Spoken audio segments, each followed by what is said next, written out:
አትመጣም አይደል? የራስሽ ክፍልስ? የኔ ክፍልማ ትንሽ ይሞቃል። በዛ ላይ ደግሞ መስኮት ያለው ፊት ለፊት ነው። እና እንዴት ነው የከፈትሽው? በምንም ክፍት ነበረ። ቆይ ግን ምን ነው ኤቢ? አይ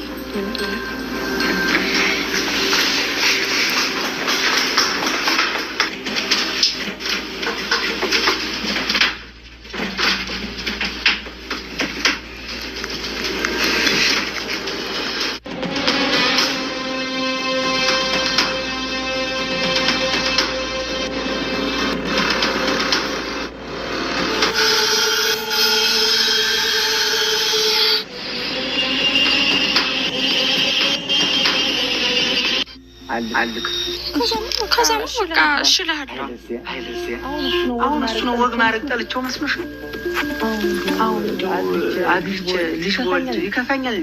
በዚህ ኑሮ በየት በኩል እና ምን ይዤ እያለ ስንፈራ የራሳችን ህይወት ሳይኖረን ይቅር። ቤተሰቤን ለመበጥበጥ አንዲት ነገር አድርጋለሁ ብትይ እኔ አጠገብሻለሁ። ውሳኔው ያንቺ ነው። ያኔ ደግሞ ፈጽሞ አታውቂም። በጭራሽ አታውቂም። ድጋሜ ላስታውስሽ ሰምቼሻለሁ። ደስታ ሐዘኑ ተመሳቅሎ የክብት እውነቱን በመብቱ ያደባባዩ በገጹ አዝኖ ነው ልጅ የሰው ጉም የሚያገኝ እውነትሽ የሚያስተጋባ በህዝብ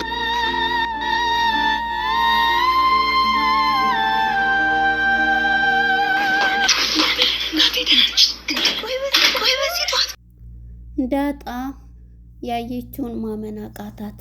ከክላሷ ገብታ መድኃኒት ናሙና ፍለጋ ስትፈልግ በዚህ የተነሳ ዳጣ በሩን ከፍት አድርጋ ስታያት ነበር። ኤቢ ከላይ ከበረንዳው ከላይ ከፎቁና ስታያት ለምን ከሷ ክላስ ትሄጃለች ብትላትም ከክላሷ መስኮት ስላለው ያቺ ዱርዬ መቼም አትመጣም በማለት ወደ ክላሷ ነበር ያመራችው። እዛም ሄዳ አልጋውን መፈተሽ ነበር የያዘችው። ኤቢ አባቷን የድሮ ግጥሞችን ግጠምልኝ በማለት ስለ ልጅ የገጠምላትን ግጥም ስትሰማ አምባዋን መቆጣጠር አቃታት። አባቷን ዘላ እቅፍ አረገችው። በለቅሶ ታጅበው ሁለቱም እንባቸውን አፈሰሱ። ወይዘሮ ማርቲንም ተንበርክካ ይቅርታ እህቴ እባክሽኔ ትሄዳለሁ በማለት ተንበርክካ ጠየቀቻት። አቶ ደረጀም እዚህ ቤት አሁን የሰማሁትን ብታወሪ ሰይፍ የመጀመሪያውን ሰይፍ መሳሪያ የምስበው አንቺ ላይ ነው ሲል ማስጠንቀቂያ ነገራት። ሰላም ጤና ይስጥልን ውድና የተከበራችሁ የቻናሌ ቤተሰቦች እንኳን ወደ ቻናል በሰላም መጣችሁ። ዳጣ የተሰኘው ተከታታይ ድራማ ክፍል 127 ተለቀቀ። ወደ ክፍል 126 ስንመለስ እንግዲህ ከመድኃኒት እየተባለችው ወይዘሮ ማርቲሄት ቤቱን በቃ ከርበዋለሁኝ፣ ይሄ ቤት በእህቴ ላይ የሚሰራው ድራማ ይበቃል በማለት አሁን ላይ መታለች። በዚህም የተነሳ ከኤቢ ጋር አንድ ሁለት እየተባባሉ ትታት ነበረ። አንቺ ፈዘሻል፣ የድሮዋ ኤቢ የደረሰኝ እንደኔ አይነቷ ብትላትም እኔ ድሮም ሆነ አሁን ኤቢ ነኝ፣ እውነትን እውነት ብዬ የሚሄድ ነኝ ስትላት አንቺ ፈዘሻል፣ በፍጹም ኤቢ አይደለሽም ስትላት ነበረ። እናም ተነስታ በመናደድ በሩን ከፍታ ስትወጣ የዚህ ጊዜ አቶ ደረጀም ተቆጥታ ስትሄድ ዝም ብሎ እየመጣ ነበር። የዚህ ጊዜ ብቻዋን እያወራች በእህቴ ላይ ባለሽ የሚያደርገውን የማንም ልጅ ድቃላ ሰብስቦ ልጆቹን እያለች ነበረ ስታወራ የነበረችው። አቶ ደረጀም እንግዲህ ከበር ሆኖ ቆም ብሎ እያዳመጣት ነበር የምትለውን። በዚህ የተነሳ ከፊቷ ቆም ሲል በድንጋጤ ፈጣ ደህና ነህ እያለች ነበር። አይሽ ያልሽውን ሁሉንም ነገር ሰምቻለሁኝ እያላት ነበረ።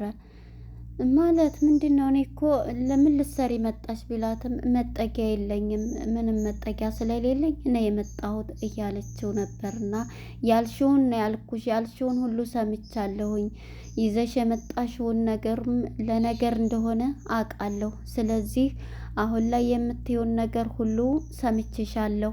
አሁን የምታደርጊው ነገር ሁለተኛ ካፍሽ ይሄ ቃል የሚወጣ ከሆነ ሰይፉን አንቺ ላይ ነው የመጀመሪያ ሰይፍ የምመዘው ሲል ማስጠንቀቂያ አለ። መድኃኒት ሰጣት። መድኃኒትም አቶ ደረጀ በንዴትና በስሜት ሆኖ ወደ ቤት ሊመጣ ያለውን በሩን ከፍቶ ወደ ውጭ ተመለሰ። በዚህ የተነሳ እየተናደደ ነበር እና እሱም ሞቶ ሄዷል። ኤቢም ወደ ናታን ጋር በመሄድ እንግዲህ ናታን ጋር ሄዳ ሻይ ቡና እያሉ ነበርና ሁለቱም እንግዲህ ጥያቄ እየተጠያየቁ ነበር። አልተሰማማንም ማለት ነው እያለ ጥያቄ ሲጠይቃት አሁን ለምሳሌ አንቺ እዛ ግቢ ውስጥ ግን እኮ እያለ ስላለፈው ታሪኳ እየጠየቃን ነበር። ከማንም ጋር አትስማሚ እያላት ነበር። እሷም እንግዲህ አንተን አንድ ጥያቄ ልጠይቅህ፣ ለምሳሌ እኔ ዳጣ ትወድሃለች፣ እኔም እወድሃለሁ እያላቸው ነበረ። ትወድሃለች ስትለው አዎ ትወደኛለች፣ ይሄን እኔም ትወደኛለች። ዝም ሲል አይ መልስ የጠየቅኩህን ስትለው አዎ ትወደኛለች እኔም እወዳታለሁ ስል አንተን አልጠየቅኩህም፣ አየህ እኔም እወድሃለሁኝ እህቴም ብትሆን እያለችው ነበረ።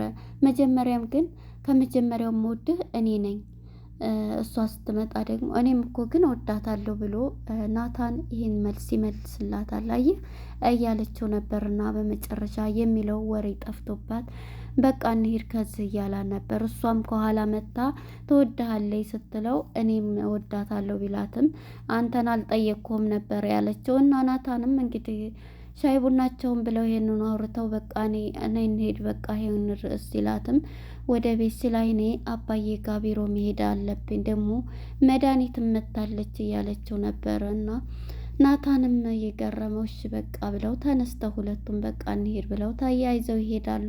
እሷም ወደ አባቷ ቢሮ ነበረ ያመራችው።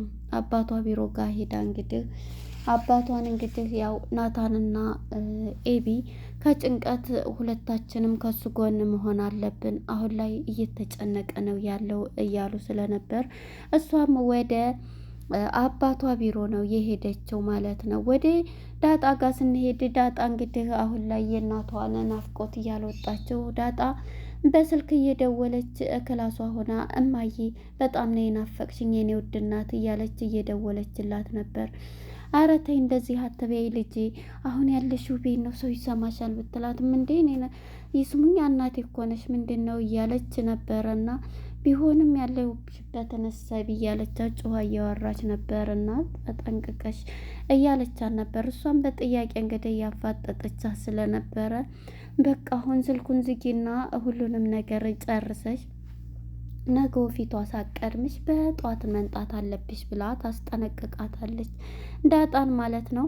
ዳጣም እንግዲህ እሺ በማለት እናቷን ስልኳን በጥያቄ ጠያይቃት ዘግታባታለች ማለት ነው። ዳጣም እሺ ብላ እንግዲህ እናቷ ጋር ለመሄድ በጣም እያሰበኝ ነው። አሁን ስለ እናቷ ብቻ እንጂ ስላለችበት ነገር አታስብም። የልደቴ የተሰጠኝ ስጦታ አልነገርኩሽም እያለቻት እየነገረቻት ነበር። ረስቼው እኮ ነው እናቴ አንቺን እንትን ስል እያለኝ በቃ ነገ እመጣለሁ ብላ ስዘጋባት፣ በመጨረሻ እንግዲህ ማርቲ ወደ መድኃኒት ጋር ስትመጣ ሳሎን ቁጭ ብላ ታገኛታለች። የሳሎን ስታገኛት አንቺ ደግሞ ምን ልትሰሪ ዝመተሽ ነው እንዴት እያለች ማርቲም እንግዲህ ከእህቷ መድኃኒት ላይ ስትጮህባት ማርትዬ ወደ ማን አለኝ እኔ ዝጋ ለሀገሩም አዲስ ነኝ ለሁሉም፣ ስለዚህ ይቅርታ አድርጊልኝ እህቴ ብላ ተንበርክካ በይቅርታ ስትጠይቃት ነበረ። በዚህ የተነሳ እሷም ዞር በይልኝ አንቺ ትዳር ማለት ምን ማለት እንደሆነ ታውቂያለሽ እያለች ስትነግራት ነበርና እሷም እንግዲህ መድኃኒትም ይሄንን ብላ ተንበርክካ ይቅርታዋን ተቀብላ ቁጭ ብላለች። እናም ሻይ ቡና እየተባባሉ ሁለቱም ያንን ሻይ ጠጥታ ደሬ ራሱ በጣም ትንሲል ነበረ። እኔ ራሱ ይንትን ስልበት እገልሻለሁ ብሎ ዛተቤ ብላ በፍጹም ባለቤት ይሄንን ነገር አይልም በማለት አንቻው ከድሮም ስለምታፈቅሪውና ስለምታምኒው ስለምትወጂው የምልሽን ነገር አትሰሚም በማለት ባለቤቴ እንደዚህ እንዳትይ በማለት በጣም ጥያቄ ሆኖባታልና እሱ ራሱ ይህን ብሎ ነው ወጥቶ የሄደው ወደ ቤት ራሱ ሳይገባ እያለቻት ነበረ። እሷም ዝም ብላ ማርቲም ስትላት ነበረ ሻዩን ጠጥታ።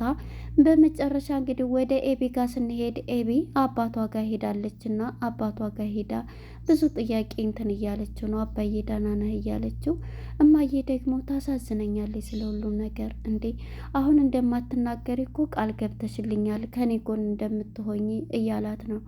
አዎ እሱማ ገብቼልሃለሁኝ እያለችው ነበር። እና እናቴን ደግሞ በዚህ ጎን አስበዋል። ይሄንን እሱ አሁን ብታቅ አንቺ ይህን ነገር እያወቅሽ ብላ መቼም ልጇ አታደርገኝም እያለች ለአባቷ ስትነግረው ነበር። አቶ ደሬም አውቃለሁ ብለዋት እስኪ እንግዳስ በቃ ከዚህ እንውጣና የቤት ህፃን ሆኜ የምትገጥምልኝን ግጥም ልጅ የሚለውን ግጠምልኝ ብላ እንግዲህ በጣም የሚያስለቅስ ግጥም ነውና ስለሷ እየገጠመላት በጣም ግጥሙን ስትሰማ በለቅሶ ስሜቷን መቆጣጠር አልቻለችም። ደሬም በዙ የተነሳ ተነስቶ ይሄን ግጥም በሚገጥምላት ጊዜ ተነስታ ነው አባቷን ዘላ ቅፍ ያደረገችው። ሁለቱም እየተላቀሱ የገጠመላትን ግጥም ይዛ እንትን ያለችው ማለት ነው። እናም በዚህ የተነሳ እንግዲህ አቶ ደረጀም ይሄንኑ ብሏት በቃ አባዬ እያለች ከሱ ጋር ተላቅሰው ቁጭ ብላለች ማለት ነው። ይሄንን ብላው እንግዲህ ወደ ዳጣ ጋር ስንሄድ ዳጣ እናቷ ጋር በጠዋት እንቅልፉ ሳይወስዳት ለመሄድ አስባለች። እናቷን ሄዳ ለማውራት ማለት ነው።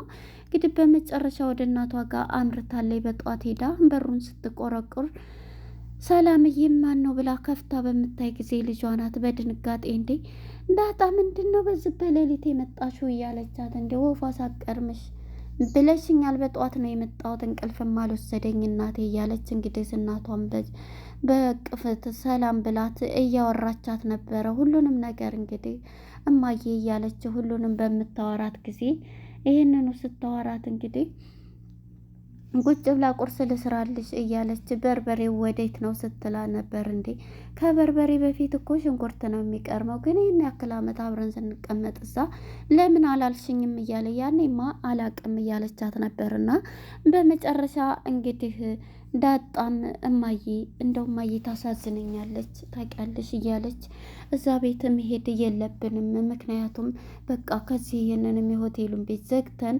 የራሳችን ቤት እንከራያለን፣ እኔም ብር አለኝ ስለዚህ እንከራያለን እያለቻት ነበር። በፍጹም እሱን አስባለሁኝ እዛ ግዴታ መሄድ አለብን፣ እዛ ሄደሽ ነው የምንኖረው ልጆችን እዛ ሁናቸው ነው የማታውቂው ብዙ ሚስጥር አለ እያለቻት ነበር። እና እሺ በቃ ግን ንገሪኝ ሁለተኛ ይሄን አትበይኝ እያለች ቢሆንም እማዬ እዛ ስትሄጂ ይሄንን ነገር ብታቅበ ህይወት እንትን ትልሻለች። እሷማ በጣም የማይደረግ ነው። አመት ከ6 ወር ውጭ ሀገር ለትምህርት ሄዳ እኔም እናትሽ እንደዚህ ያልነበርኩም ወጣትም ነበርኩና በዚህ እያልኩኝ ከሱ ፊት በማልፍ ጊዜ ደሬም እንግዲህ ጋሽም ጸጉሩ ራሱ አልሸበተም እንደዛ አሁን እንደምታዩ አልነበረምና ያኔም ወጣትነት ነበር እና የዛን ሰዓት ተገናኘን እያለች ትነግራታለች ማለት ነው። ሌላውን ታሪክ ሌላ ጊዜ ቢሆንም ግን እዛ ቤት መኖር አለባችሁ ልጆችን እዛው የሁሉም የንብረቱ ተካፋይ ስለሆናችሁ እህቶችሽ ጋር ወንድሞችሽ ጋር እዛው እነሱ ጋር ነው የምትሆኘው ልጆችን እያለች ዳጣ እንግዲህ ይህን የወንዱን ልጅ አታውቅምና የማታውቂው ብዙ ሚስጥር አለ እያለቻት ነው። ዳጣም እንግዲህ ይህንን እንትን ብላለችና አሁን እሺ እያለች እንግዲህ ይህንኑ አውርታት ዳጣም ከእናቷ ጋር ለመሄድ ወደ ቤቷ ለመመለስ አስባለች።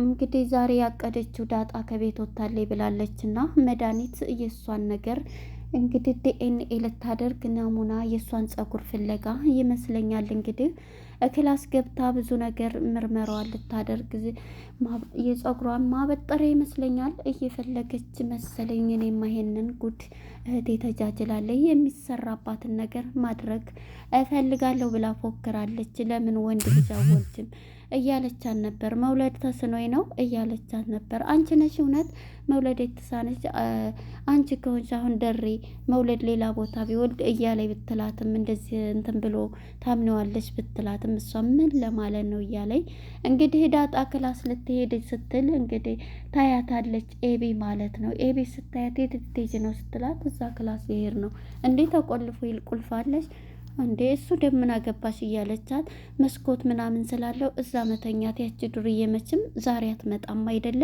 ስለዚህ እዛ መተኛ ትፈልጋለሁ ብላ እንግዲህ ኮሜድኖውንም እየሳበች ካልጋዋ ስር ሆና ሁሉንም ነገር እየሳበች ነበርና ናሙና ፍለጋ ዳጣም እንግዲህ እየመጣይ ከክላሷ ከላይም ኤቢ እያየቻት ነበረ። በዚህ የተነሳ ኤቢ ስታይ በጣም ደንግጣለችና ኤቢ በመጨረሻ ዳጣ በሩን ክፍት ስታረግ ድምፅ እየሰማኝ ነበረ። መድኃኒት ማለት ነው እንግዲህ እዚህ ላይ ነበረ ዳጣ ስትመጣ ፊልሙ ሊጠናቀቅ የቻለው። ያው እጅ ተፈንጅ ትይዛታለች። ምንም ነገር ለማድረግ ብትሞክሪ በህይወትሽ ቆርጠሽ ነው ብሏታል አቶ ደረጀ ያለችውን ስለሰማት እንግዲህ ይሄንን ስትናገር አቶ ደረጀ ትልቅ ጸብ ያመጣል ማለት ነው። በጣም የሚገርም ነው። እንግዲህ እዚህ የመጣሁትም የእህቴን እንትን ሳላወጣ አልሄድም ብላ ነው የመጣችው። እንግዲህ ቀጣይ ክፍል ምን ይፈጠር ይሆን የሚለውን አብረን የምናይ ይሆናል። ለነበረን ቆይታ እናመሰግናለን። መልካም ጊዜ